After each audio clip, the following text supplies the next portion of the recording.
ሰላም እግዚአብሔር ከናንተ ጋር ይሁን። እንደምን ሰነበታችሁ ክቡራትና ክቡራን ተመልካቾች?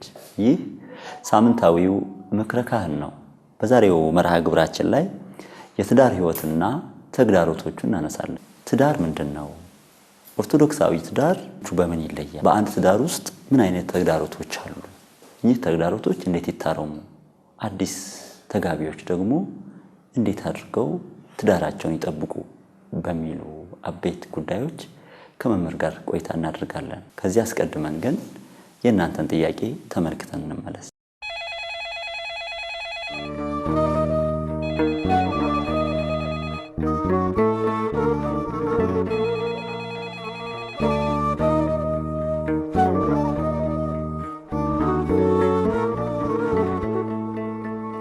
ሀብታሙ ተሰማ እባላለሁ። ከአዲስ አበባ ነው የምኖረው። በመጀመሪያ እስቲ ኦርቶዶክሳዊ ትዳር ማለት ምን ማለት ነው የሚለውን ነገር በጣም ብታብራሩልን። ኦርቶዶክሳዊ ትዳር ምን አይነት ተግዳሮቶች ይገጥማሉ? ኦርቶዶክሳዊ ትዳርን በዚህ በኦርቶዶክስ ስርዓት መሰረት በስርዓተ ተክሊል ሊሆን ይችላል፣ በስርዓተ ቁርባን ሊሆን ይችላል። ከተጋቡ በኋላ ትዳርን መፍታት ይቻላል ወይ? ስለ አዲስ ባለ ትዳሮች ምን ትመክራላችሁ? ሃይማኖት እባላለሁ። ሁለት ጥያቄዎች አሉ። የመጀመሪያው በኦርቶዶክስ ጋብቻ ውስጥ ሁለት የትዳር አይነቶች አሉ፣ በተክሊልና በቁርባንና በዛ በስርዓት ውስጥ ከተጋቡ በኋላ መፋታት ይችላሉ የሚለው ነው። ሁለተኛው ደግሞ በሁለቱ በስርዓተ ተክሊልና በቁርባን ከተጋቡ በኋላ ወይም ደግሞ አዳዲስ ባለትዳሮች ምን ችግር ሊገጥማቸው ይችላልና መፍትሄዎቻቸው።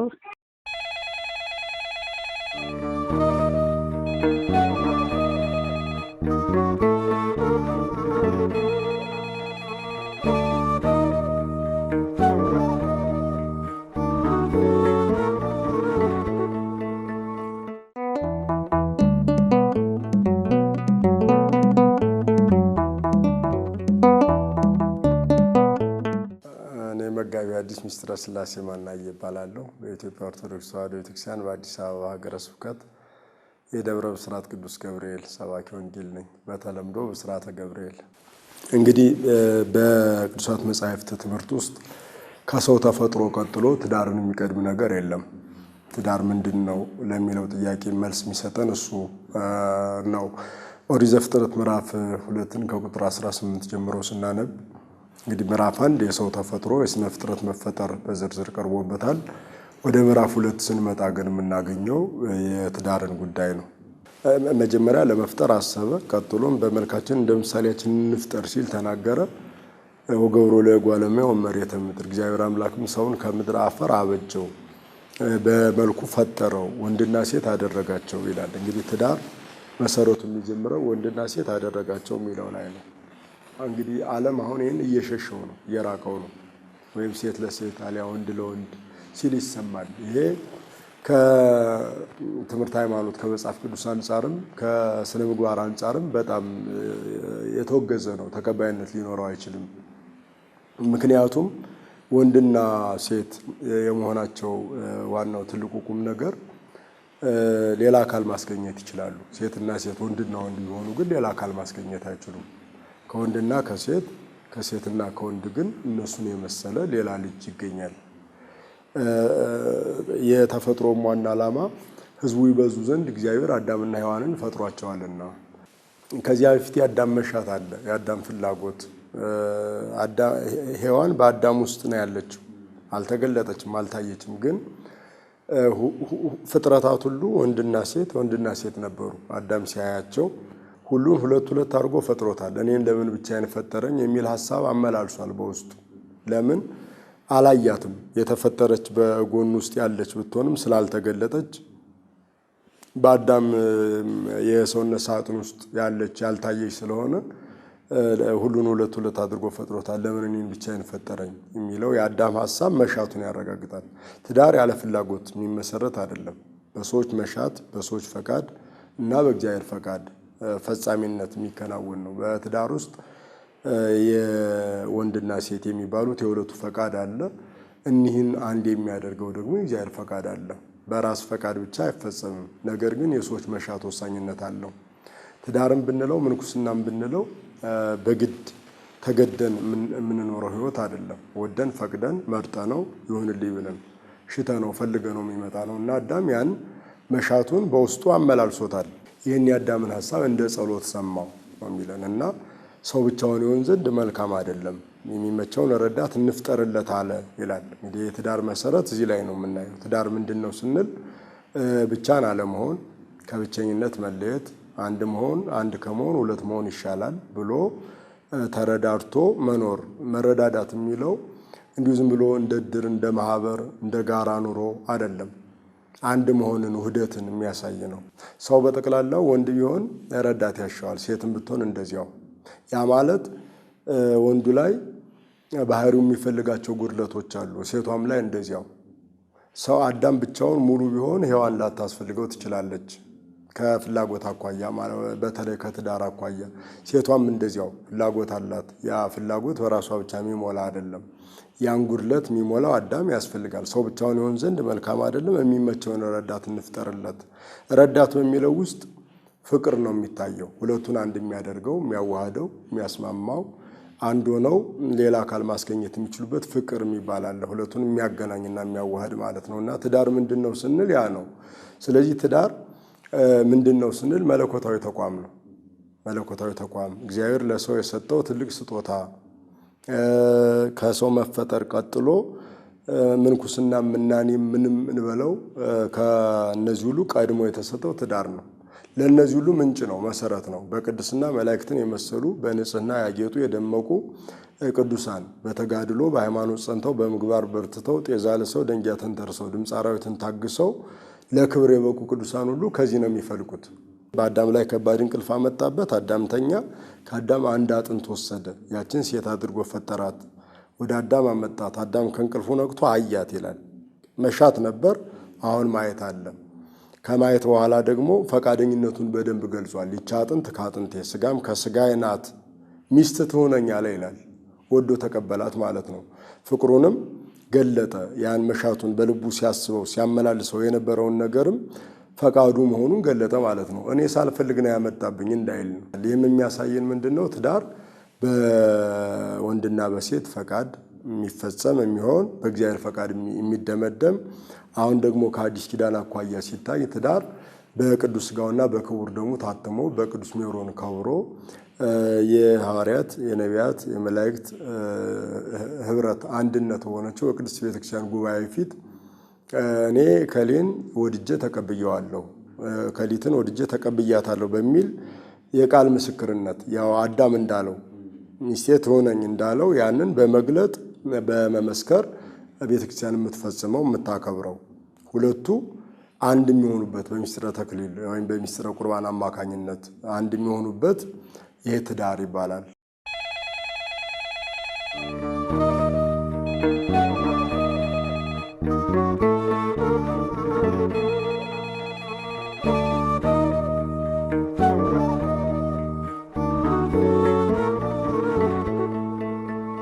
ዓለማዊ ትዳር የሚባል የለም።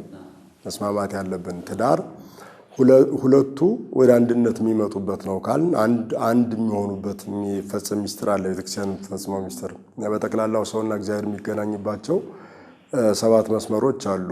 አንደኛው ሚስጥረ ጥምቀት የምንለው ነው፣ የእግዚአብሔር ልጅ የምንሆንበት፣ የእግዚአብሔር ፍጡር ነበር ልጆቹ የምንሆንበት።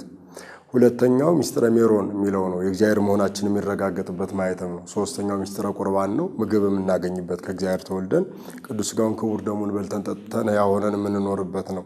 ሶስተኛው ሚስጥረ ንስሐ ነው። ማለት አጥር ጥሰን ቅጥር አፍርሰን ከተሰጠን ጸጋ ከሥጋው ከደሙ ብንርቅ በንስሐ ታድሰን ወደ አባታችን ልጅነት የምንመለስበትና ሥጋውን እየበላን ደሙን እየጠጣን ሕያው ሆነን የምንኖርበት ነው። እና ሚስጥረ ንስሐ አራተኛው ነው። ወደ ላይ ያሉትን ስናይ ሚስጥረ ቀንዲል አለ፣ ሚስጥረ ተክሊል አለ፣ ሚስጥረ ክህነት አለ።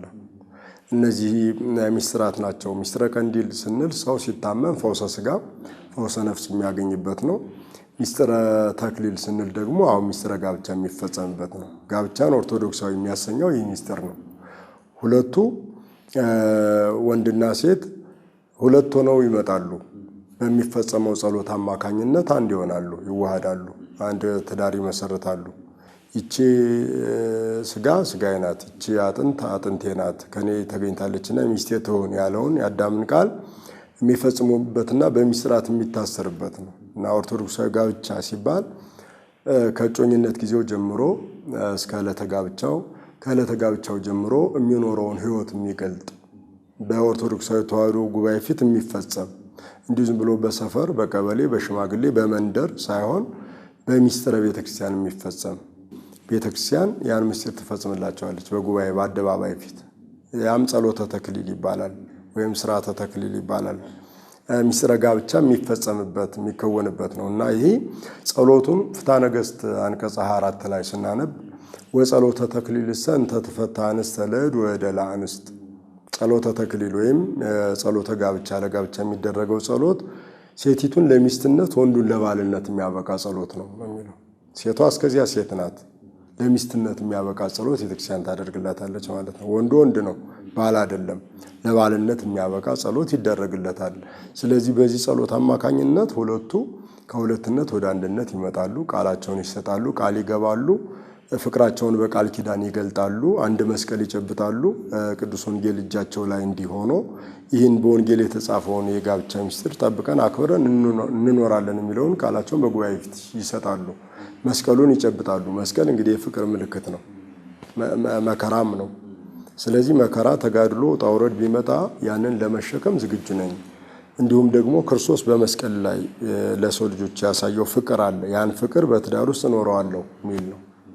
በዚያ መስቀል ውስጥ ከፈተናው ባለፈ ፍቅሩ አለ።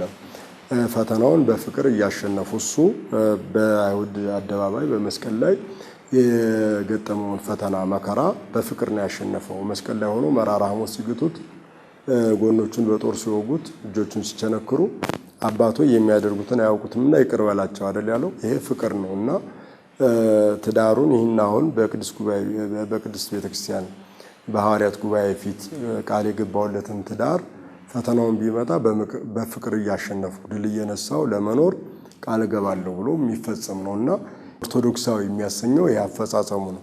ከዚያ ደግሞ አኗኗሩ ነው። ኦርቶዶክሳዊ ማለት ርቱ የቀና ማለት አይደለም።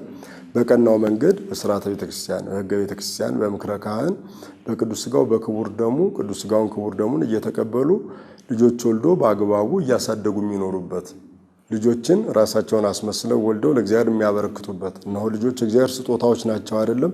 ከትዳር ስጦታነት በተጨማሪ ልጆችን የሚቀበሉበት ከእግዚአብሔር የተቀበሏቸውን ደግሞ ለእግዚአብሔር የሚሰጡበት የእግዚአብሔር አገልጋዮች ካህን፣ ዲያቆን፣ መምህር፣ ሌላም በልዩ ልዩ አገልግሎት እግዚአብሔርን፣ ቤተክርስቲያንን፣ ሀገርን የሚያገለግሉ ገጸ በረከቶችን የሚያበረክቱበት ነው እና እነዚያን ሰርተው ቀጥተው በትክክል ሰው ሆነው እንዲኖሩ የሚያደርጉበት እንግዲህ አብነት አለው። ከላይ አብርሃምን ሳራን ያያል። እንዲያውም አንድ የኔታ መጋቤ ሐዲስ ወልደ ትንሣኤ የተባሉ የቅድስት ሥላሴ ዩኒቨርሲቲ ኮሌጅ መምህር ሲያስተምሩ በጣም ልቤን የነካኝ ትምህርት አለ። በትዳር ውስጥ ጠንካራ ትዳሮች ተመዝግበዋል።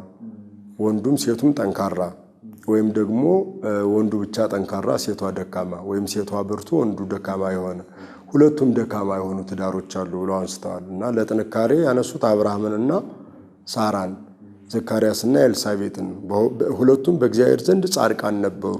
ኦርቶዶክሳዊነት ማለት በእግዚአብሔር ፊት ጻድቅ መሆን፣ እውነተኛ መሆን፣ እውነትን ጠብቆ መኖር።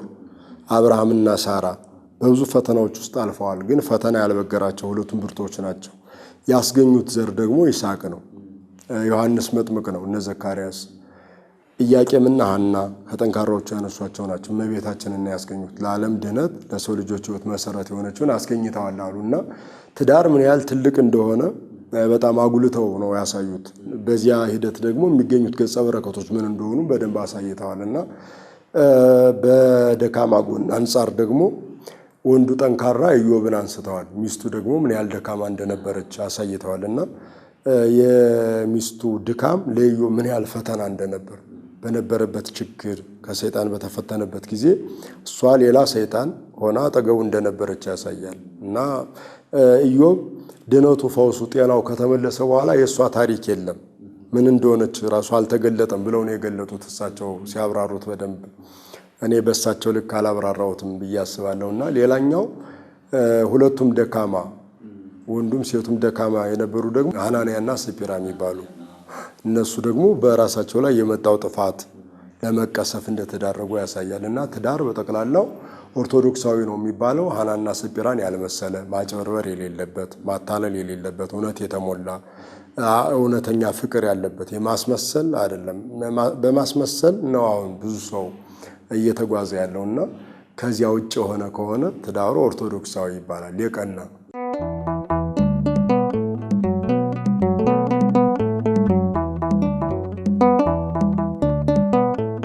የትዳር ተግዳሮቶቹ ብዙ ናቸው። እንግዲህ ባለ ትዳሮችም እንደሚገባቸው እንደሚረዱት ቅድም ስናነሳ ትዳር የቅድስና ሕይወት ነው ብለናል።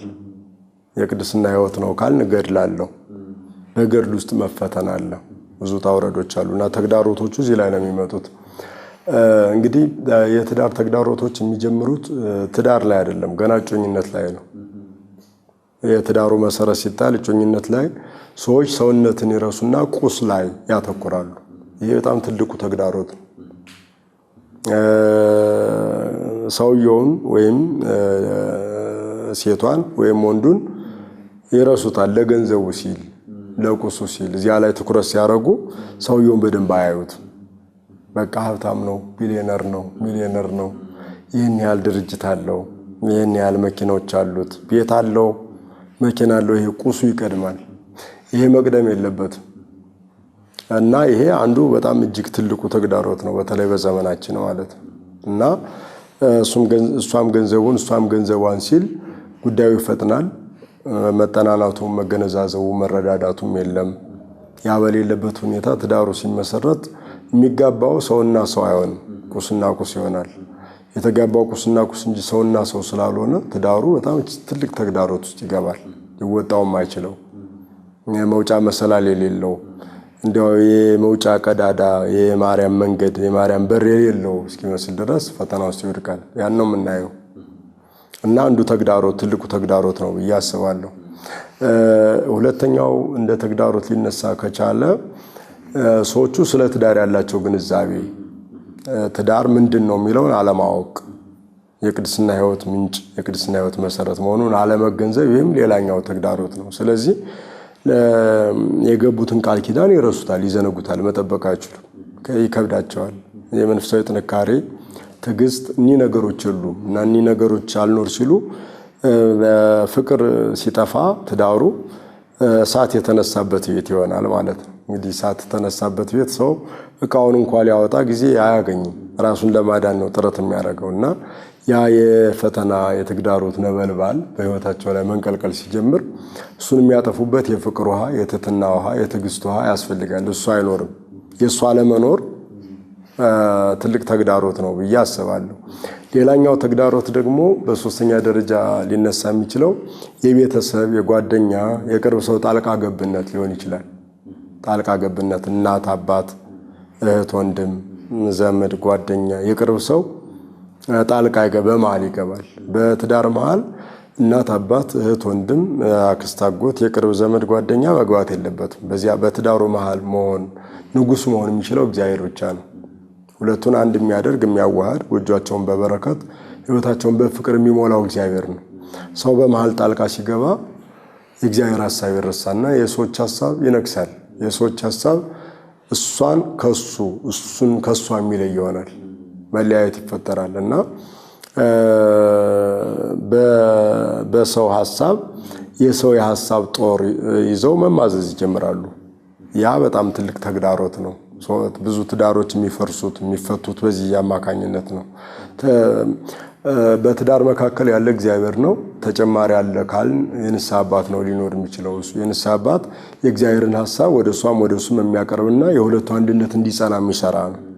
እንዲጸና የሚሰራ እንዲቀና የሚሰራ ሕይወታቸው ጉድለታቸው እንዲስተካከል የሚሰራ ነው።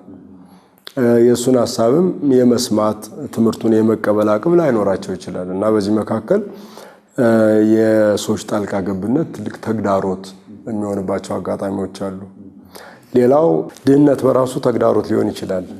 ምክንያቱም በጸጋ መቀበል ያንን በደንብ ማስተናገድ ካልቻሉ ገንዘብ እጦት ኑሮውን መምራት አላስችላቸው ይል ይሆናል እና ያም አንድ ፈተና ነው። ገንዘብ አይሰጠኝም፣ የወር ወጪ አይሰጠኝም።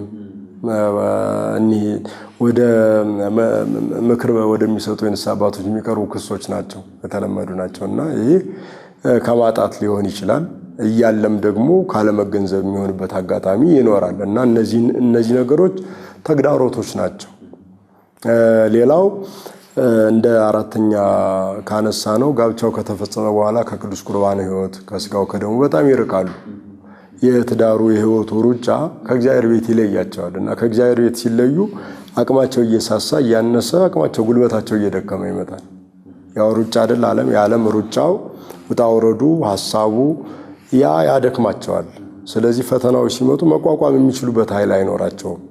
ምክንያቱም ትዳሩን መሸከም የሚችሉት ከእግዚአብሔር ጋር ሲሆኑ፣ በምክር በትምህርት ሲታነጹ፣ የምስጢራት ተሳታፊዎች ሲሆኑ፣ በንስሐ ሕይወት ሲኖሩ ሲመላለሱ ኃይል እግዚአብሔር ከነሱ ጋር ይኖራል። ፈተናዎች ቢመጡም ፈተናውን ማሸነፍ የሚችሉበት ጉልበት ያገኛሉ እና ከዚህ መራቃቸው ተግዳሮት ይሆናል። በቃ በጠቅላላው ምክር እግዚአብሔርን ከመስማት ትእዛዝ እግዚአብሔርን ከመስማት እግዚአብሔርን ከመፈጸም ይርቃሉ። ይህ ሲሆን ፈተናው በሚመጣበት ጊዜ መቋቋም አይችሉም፣ ተግዳሮት ነው። ሌላው ወይ ባልየው ደካማ ይሆናል ወይ ሴትዮዋ ደካማ ትሆናለች። የአንዱ ደካማ መሆን ለትዳሩ ተግዳሮት ሊሆን ይችላል። እናስታርቅ ብሎ ሽማግሌ ቢገባ ማትሰማ ወይም ማይሰማ ከሆነ ሁልጊዜ ጠብ መጫር፣ እንደ እሳት ጠብ መጫር የሚወዱ ከሁለት አንዱ እንደዚያ ከሆኑ ጭቅጭቅ፣ ንትርክ ካለ መከባበር አለመቻል ካለ ፍቅርን እንዲሁ በቃል ሳይሆን በተግባር መግለጥ አለመቻል ካለ እነዚህ ነገሮች ሁሉ ተግዳሮቶች ይሆናሉ። ባል ሲሆን የቤቱ ራስ ነው። ወንድ ሲሆን ግን ያው ሁሉ አይመለከተውም። ባል ማለት እኮ አካል ነው፣ የሚስቱ አካል ነው እና ሁሉን ነገር መሸከም ይኖርበታል። ወንድ ሁሉ የማንኛውንም ሴት ሐሳብ ድክመት ሊሸከም አይችልም። አይቶ ገለል ብሎ ያልፋል። ባል ከሆነ ግን የሚስቱ ችግር የሱ ነው። ባል ሲሆን ለሚስቱ የሚያስፈልጋትን ሁሉ ማድረግ አለበት። ምክንያቱም ኦርቶዶክሳዊ ትዳር ብለነው የለ ይሄ በቅዱሳን ሐዋርያት ተጽፏል እኮ ምንድነው? ባል ሚስቱን ይውደዳት ይላል። ይውደዳት በሚለው ቃል ውስጥ በጣም ብዙ ነገር ነው ያለው። ይውደዳት ማለት የሚያስፈልጋትን ነገር ሁሉ ያደርጋል ማለት ነው። ይውደዳት የሚለውም ደግሞ ዝም ብሎ ይውደዳት አይደለም። ክርስቶስ ቤተክርስቲያንን እንደወደዳት እንደዚያ ይላል። ክርስቶስ ቤተክርስቲያንን ሲወዳት እንዴት ነበር? እርቃኑን ተሰቅሎላታል፣ ተገርፎላታል፣ ደሙ ፈሷል፣ ስጋው ተቆርሷል፣ ያልሆነው የለም። እንደዚያ ነው የተባለው።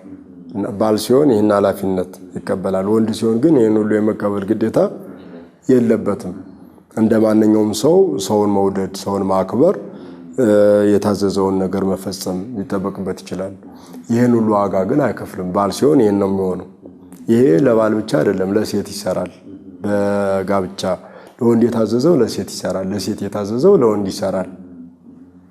ምክንያቱም እሷም ከቤተክርስቲያን ክርስቶስን እንደምትታዘዘው ለባሏ ትታዘዝ ይላል እና አሁን ይሄ እንዴት ትታዘዝ ይባላል የሚለውን ነው አጉልተው የሚያነሱት እህቶች ማለት ነው።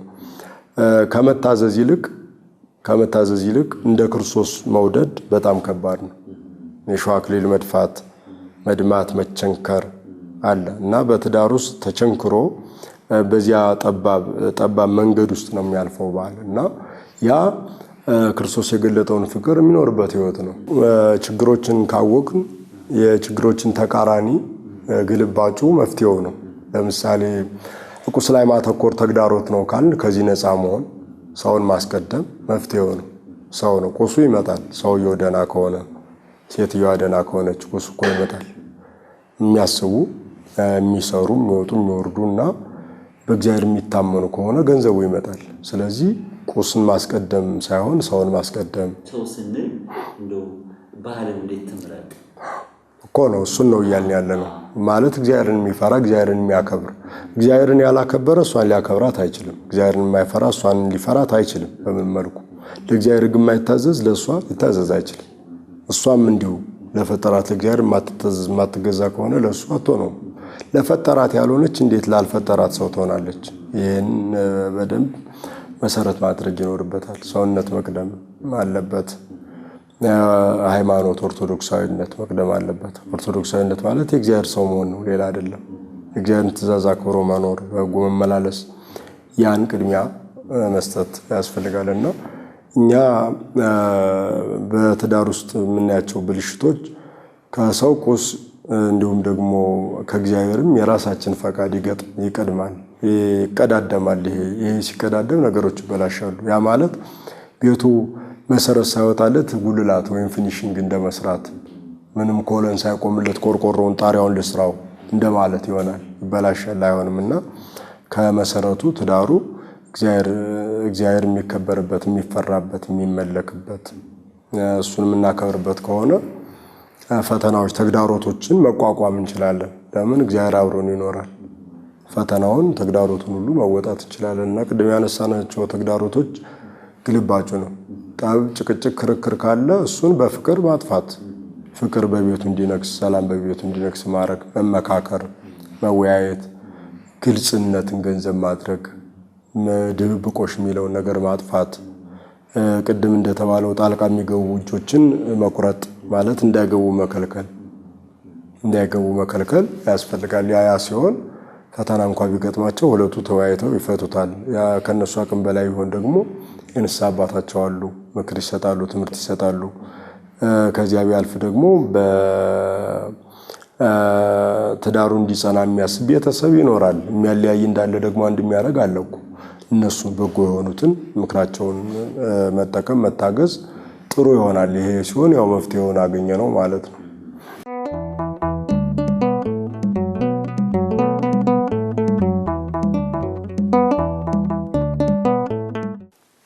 እንዴት ሆኖ ይቻላል? ምክንያቱም የሚቻል አይደለም። እግዚአብሔር አንድ ያደረገውን ሰው አይለየው በቃ ተብሎ ተቀምጧል እኮ በማቴዎስ ወንጌል ምዕራፍ 19 አንቀጸ ጋብቻ ተገለጠበት ወንጌል እግዚአብሔር አንድ ያደረገውን ሰው አይለየው ተብሏል። ስለዚህ ሰው አይለየው ማለት ሰው ሰራሽ ሕግ፣ ሌላውም ነገር በጠቅላላ ሰው ሊያደርገው የሚችለው በዚህ ትዳር ላይ ስልጣን የለውም እያለን እኮ። ስለዚህ ትዳርን መፍታት አይቻልም። ምክንያቱም ከቅድስና ሕይወቱ መውጣት እኮ ነው። ታግሶ መኖር ለክብር የሚበቁበት፣ ለክብር አክሊል የሚበቁበት እኮ ነው። በጋብቻ የለበሱት ካባ ያደረጉት ዘውድ፣ የተደፋላቸው ዘውድ እስካሁን ሃይማኖታችሁን፣ ምግባራችሁን ጠብቃችሁ በንጽህና ስለቆያችሁ ሽልማት ነው አይደለም? ከዚህ በኋላም በትዳር ሕይወት ስትኖሩ ለሚገጥማችሁን ፈተና ብትታገሱ ሌላ ሽልማት አላችሁ የሚል የሚያሳይ መያዣ እኮ ነው። መያዣ ነውና ለሌላ ሽልማት፣ የዘላለማዊ ክብር ሽልማት ጉዞ እያደረጉ ነው። ትዳርን መፍታት እኮ ከዚያ የክብር ጉዞ ማቋረጥ ማለት ነው። ሯጮች ሩጫ ጀምረው ሮጠው 5ቱን ወይም 7ቱን ዙር ሮጠው መጨረሻው ላይ ቢያቋርጡ እንደማለት እኮ። አጨበጨበላቸውም፣ በእነሱ አይዘመርም። እና ትዳሩንም ጀምሮ እስከ መጨረሻው መጨረስ፣ የክብር አክሊሉን እስከ መቀበል መጨረስ እንጂ መሀል ላይ ወገቤን ማለት ወራጭ አለ ማለት አቋራጭ ከትዳር ወጥቶ ሌላ አይነት አማራጭ መፈለግ ወዴት ይወስዳል ካል ወይ ወደ ሌላ ጋብቻ ነው። ሌላ ጋብቻ ደግሞ ዝሙት ነው። ምክንያቱም ካልሞተች ወይም ካልሞተ በቀር ማግባት አትችልም። ከሞተ ወይም ከሞተባት ግን የወደደችውን ታግባ፣ ነገር ግን ከምዕመናን ይሁን ይላል ሐዋርያው ቅዱስ ጳውሎስ በቆሮንቶስ መልእክቱ ምዕራፍ 7። ስለዚህ የገቡት ቃል ኪዳንም ይህን ነው የሚያሳየው። ከኔ በሞት እስከሚለይ፣ ከኔ በሞት እስክትለይ እኮ ነው የሚለው ቃል ኪዳን ሲገባ። ይህን ቃል ኪዳን የጥሎት ነው ትዳሩን የሚፈታው፣ ሊሆን አይችልም ፍቺ የሚባል። ነቢዩ ሚክያስም እንዲሁ ፍቺን እጠላለሁ ነው የሚለው። ምክንያቱም መለያየት ነው። መለያየት ደግሞ ተቀባይነት ያለው አይደለም እና መለያየት በጭራሽ ተፈቀደ አይደለም። ወይ ካልሞተች ወይ ሃይማኖቷን ካልካደች፣ ከሃይማኖት ካልወጣች ወይ ካልወጣ በቀር ከሃይማኖት ከወጣ ያው እንደሞተ ነው። ከዚያ ውጭ በሆነ መልኩ ግን ትዳርን መፍታት ተገቢ አይደለም። ትዳርን አክብሮ የተጋድሎውን ሕይወት መኖር፣ የቅድስናውን ሕይወት መቀጠል ነው ያለበት።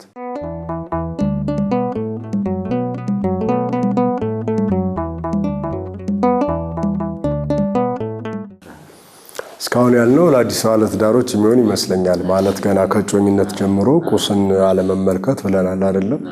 ግንዛቤ የለሽ አለመሆን፣ በደንብ መገንዘብ፣ ትዳር ምንድን ነው የሚለው ማወቅ፣ ከገቡት በኋላ ደግሞ እንግዲህ እሷ አያውቃትም፣ እሱም አታውቀውም።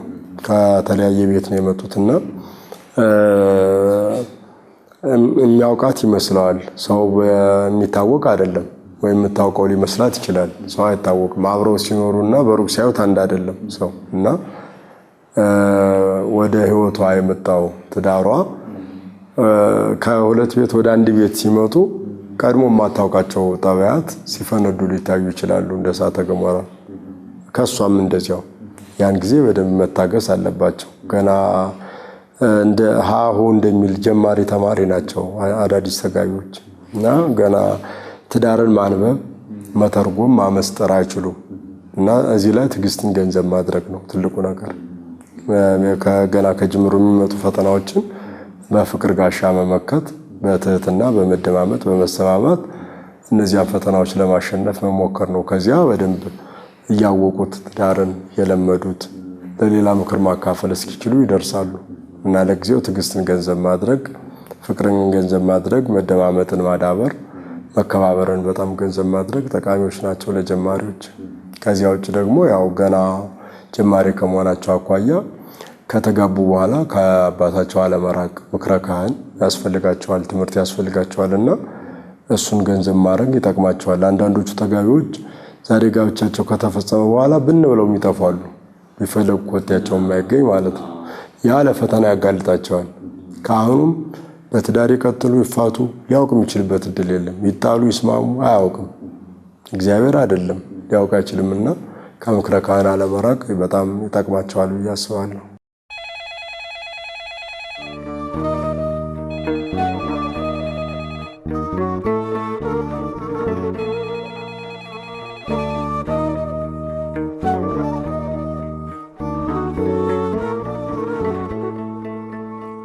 በዛሬው መርሃ ግብራችን ብዙ በጎ ነገር እንደተማራችሁ ተስፋ አድርጋለሁ። ሳምንት ደግሞ 5ቱ ጾታ ምእመናንና ተግዳሮቶቻቸው በሚል ዙሪያ መምህር ጋብዛለሁ። ምን ጥያቄ አላችሁ? ጥያቄዎቻችሁን በዩቲዩብ በኮሜንት ሴክሽኖቻችን ላይና በስልክ መስመሮቻችን እየደወላችሁ ልጠይቁን ትችላላችሁ። እስከ ሳምንት ቸር